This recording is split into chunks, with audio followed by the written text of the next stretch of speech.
Face by Zhou Dedong 1. Please come to the underground palace. There is such a joke. A man's wife went on a business trip. On ordinary days, his wife kept him under very strict control, and she never went on business trips. Now, like the Monkey King under the 5-element mountain, he was finally free. He could hardly have been happier. The spell on the 5-element mountain, recited by the Buddha, Om Mani Padme Hum, was really just the marriage certificate the young couple had once happily fetched from the civil registry. He put on the expensive suit he only wore on important occasions and slipped into a pair of polished leather shoes. He looked in the mirror, first left, then right. Left looked fine. Right looked fine too. What was he going out to do? The world outside was full of flowers, moonlight, and romance. What do you think he was going out to do? Suddenly, he felt a slip of paper in his pocket. He pulled it out and found in his wife's handwriting, "Darling, looking so handsome, where are you off to?"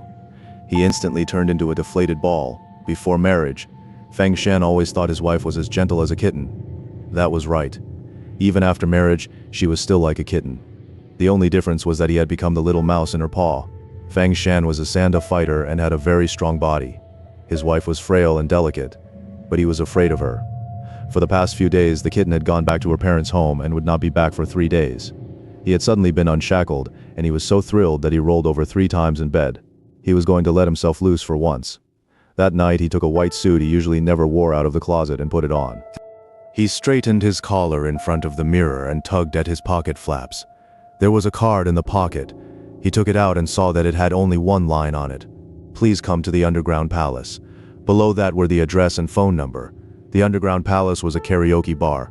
Last time when he had gone there with 2 friends behind his wife's back, he had worn this same suit. When they entered, the waiter respectfully handed each of them a contact card. Fang Shan glanced at his, shoved it into his pocket, and had completely forgotten about it. Luckily, his wife had never found this crucial piece of evidence. That time they had ordered 3 girls. The girl who stayed with Fang Shan was extraordinarily plump, and he was dazzled. Of course, a wife was good, but after spending too long together, anyone would grow tired. To look at each other without ever getting bored. Only Jingting Mountain could do that. Fang Shan went out and headed for the underground palace. Too high, Fang Shan longed for a one-night stand. He dreamed that tonight he would meet a wanton woman, one who dressed revealingly, looked sexy, and flashed electricity from her eyes. The karaoke bar was very dark, blasting wild high-energy songs. The primitive age was best, girls running naked. Many people were moving their hands and feet wildly to the music. The women had their necks, arms, and full thighs all exposed, like clusters of fresh peaches. Fang Shan ordered a drink and kept flicking his eyes everywhere, never getting enough. All around him, in the dim seats, pairs of greedy eyes flickered. Maybe some of them were yours and mine too. Sigh, none of us is any better. Let's keep each other company. A woman came over and sat beside Fang Shan. Her gaze was hot enough to burn. She wore an oversized t-shirt and a tight pair of shorts with round thighs. Her 2 ample breasts trembled as if they were about to spill out. "Brother, are you high yet?" she asked. Fang Shan shook his head. The woman took a pill out of her shoulder bag and handed it to him. Fang Shan hesitated but still took it and put it in his mouth. The high song went on. "Once I take an ecstasy pill, I'll play with you." Soon both of them were under the drug spell. The world became flawless. People grew incredibly intimate. Men madly loved women's bodies, and women, like men loving women, madly loved men's bodies. A kind of mechanical force drove them to sway, tremble, and rock without control. At last, the 2 of them left the bar like 2 people rushing to the bathroom. The woman drove a Mitsubishi and took Fang Shan to her home. In a room filled with fragrance, on a Natalie bed, the 2 of them surged together like a flood breaking loose. They did not even wear condoms. They joined together like that with no barrier and no obstruction between them. No one knows how long it was before Fang Shan went soft all over, lying face down on the bed, too weak to get up. Soon after, he slipped into sleep. 3 here and there. When Fang Shan realized the Natalie bed beneath him was a trap, it was already too late in the darkness. His body suddenly lost all support, and with a thud he fell through. After he got up, he found himself standing in a room, dim all around. He knew very well that although this place looked like a house, it was definitely not a house. He had just fallen from the ground above, so this had to be underground. Then he remembered the card, "Please come to the underground palace." He looked up and saw that there was a solid roof overhead. He could not go back. Squinting, he looked all around and finally saw that there were doors on all 4 sides of the room. There is such a story. A sheep was being chased by wolves and ran to a crossroads. The wolves gave up and went back. The sheep turned around and suddenly could not find its way home. It tried going in each of the 4 directions, but none of them seemed right. It had no choice but to ask passerby after passerby, but no one knew where Sheep Village was. The sheep was homeless. The more it thought about it, the less it understood. It could cross the whole prairie without getting lost, yet a tiny crossroads had made it disappear. Human beings are the kind of animals that often lose their way at crossroads. Now Fang Shan faced the same problem. He did not know which door he should go out through, or perhaps go in through. After thinking for a long time, he decided to take the north door.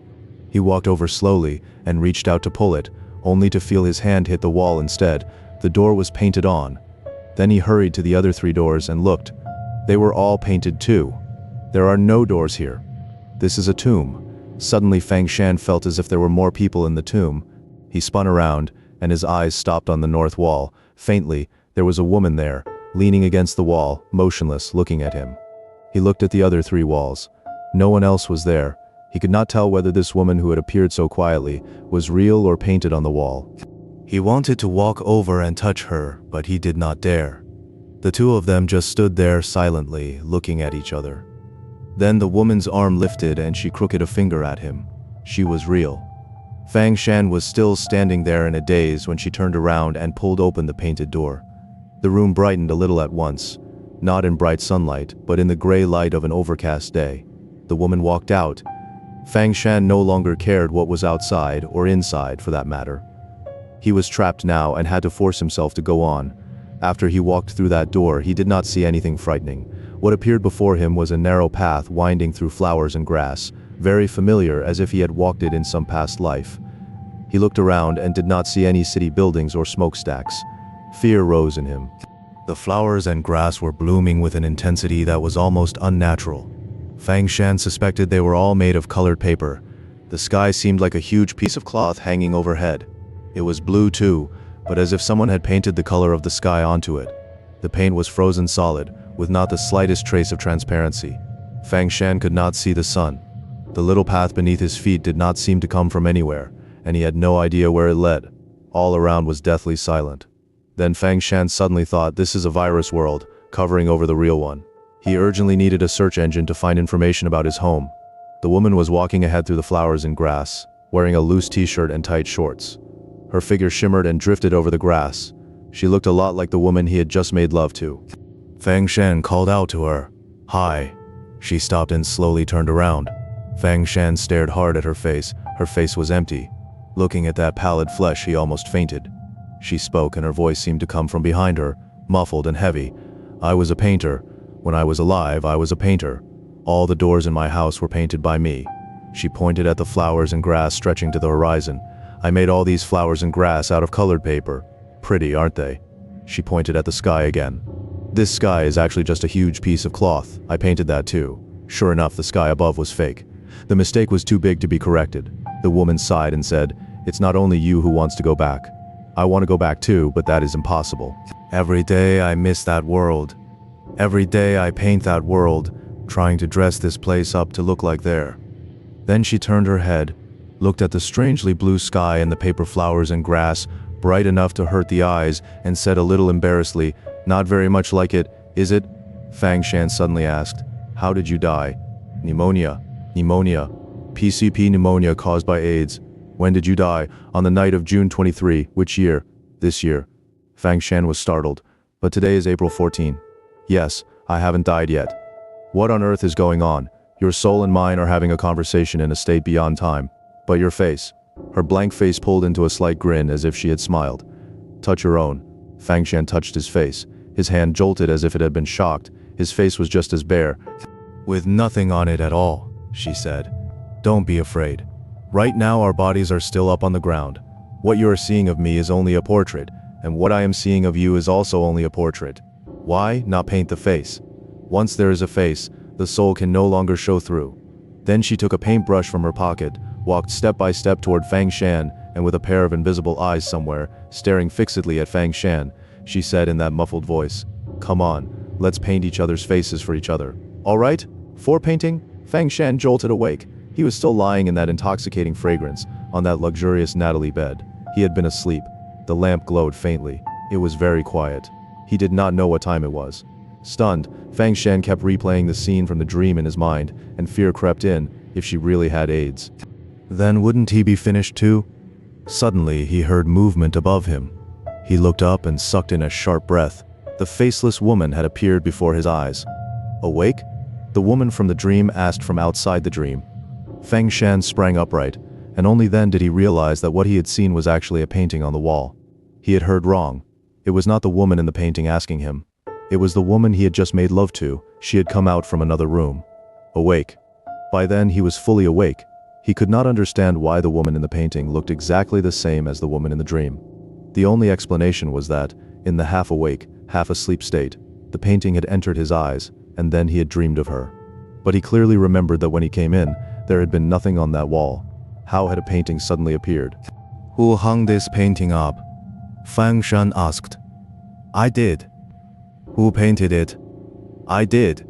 It's my self-portrait. Oh, you don't know yet. I'm a painter. You see, this room is too empty on the north wall. It was just missing a painting. The north wall. Fang Shan felt that this was highly suspicious. He froze for a moment, then forced himself to act as if nothing were wrong and asked, Is it not finished yet? It is finished. I never paint faces. Why not? Because no face is truly real. After a pause, she picked up a portrait from the table and said, While you were asleep just now, I painted a portrait of you. The hair on Fang Shan's body stood up all at once. This virus world had begun to seep into real life. The person in the portrait still had no face, only a white suit. Fang Shan gave a strained smile. If you don't paint the face, what's the point? Everyone is the same. As she looked at her masterpiece, the woman said, You think people are different from one another? Before dawn, Fang Shan wanted to leave. At the door, the woman kissed his strong arm and told him to come again next week. He agreed out loud, but in his heart he thought, I never want to see you again. It was still dark outside. There was no one on the road. As soon as Fang Shan left the house, he began to run. After he ran a few streets, he looked back. The street was pitch black, not a single figure in sight. That terrifying building had disappeared into the forest of high-rises. He would never find that woman's home again in his life. Last night, it was the woman who had driven him there, and he did not remember the route at all. Besides, he had taken ecstasy at the time and had been in a state of wild excitement and madness. 5 June 23. On the night of June 23, Fang Shan was asleep when he suddenly opened his eyes wide.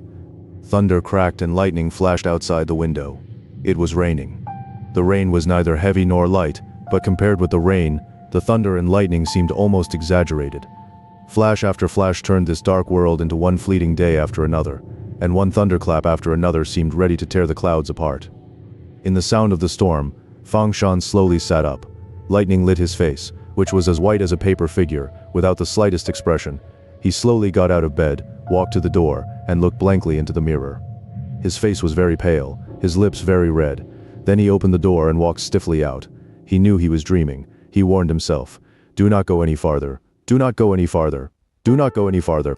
But he could not control his legs. He was like a walking corpse. It was midnight, so of course there was no one on the street. Rainwater was rushing everywhere.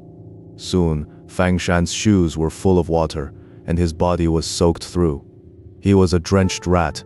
He kept walking forward until he came to a building. All the windows were dark. He told himself, This is not your home. You cannot go in. But his legs still carried him through the entrance. The rain was shut outside, and the corridor was much quieter. Shivering from the cold, Fang Shan walked upstairs. Suddenly he felt that this building was strangely familiar. The more he thought about it, the more frightened he became. This was exactly that painter woman's home. He had actually found it in his dream. He stopped at a door and knocked softly a few times. No one answered. He pushed it gently. With a creak, the door opened. It seemed to have been left half open, waiting for him. A flash of lightning lit up the room, and Fang Shan saw that the woman was lying rigidly on the bed, not a trace of color left on her face. After the lightning, darkness swallowed everything again. His wet clothes clung tightly to his body, dripping water non-stop. He trembled more and more violently, and suddenly thought, Today is June 23, 2002, the day she dies. The poor woman, with no relatives or friends beside her, died alone on the bed like that. In the morning, Fang Shan woke up. It was already light out, but the sky was still overcast. Fang Shan leaned on the windowsill and looked outside. Everywhere there was standing water, ditches full to the brim. It looked as if there had been an all-night downpour. He weighed the events of last night in silence. Then he suddenly reached out to touch the clothes he had left by the bedside before sleeping. They were soaked through. His scalp went numb. He suddenly believed that last night he really had seen that woman, or to be exact, he had seen her corpse. If that was so, then very soon he would meet her in that world without a sun. Face. Many of the streetlights had gone blind. Only a few were left glowing dimly like sleepy eyes. A man walked slowly along the silent road. It was deep night. There was not a single passerby.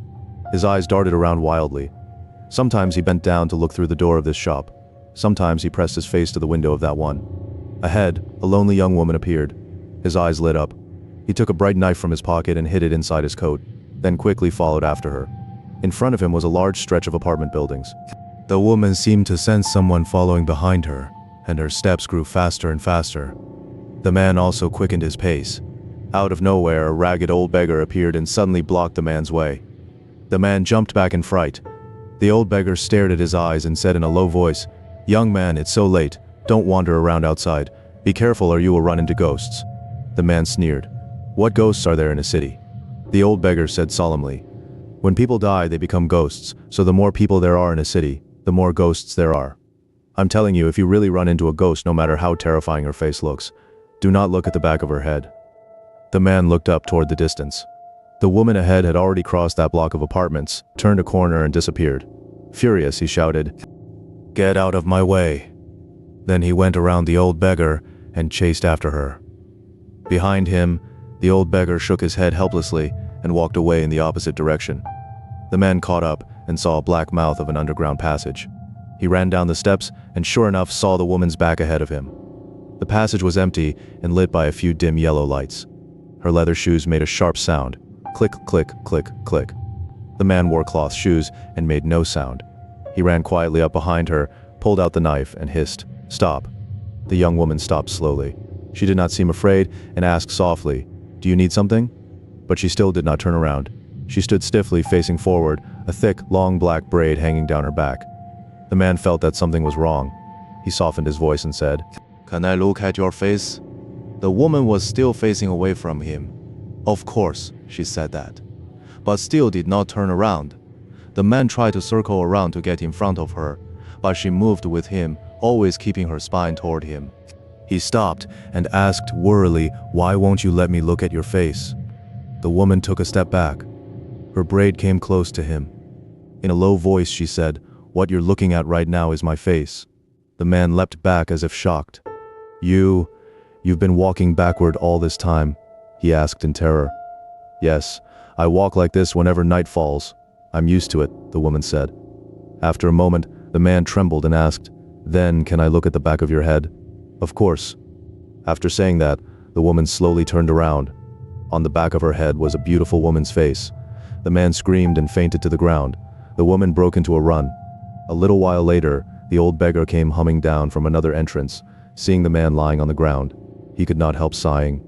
"If you don't listen to the beggar, you'll pay for it right in front of you. The ghosts in the city all have two faces." Then he walked straight toward the other end of the passage.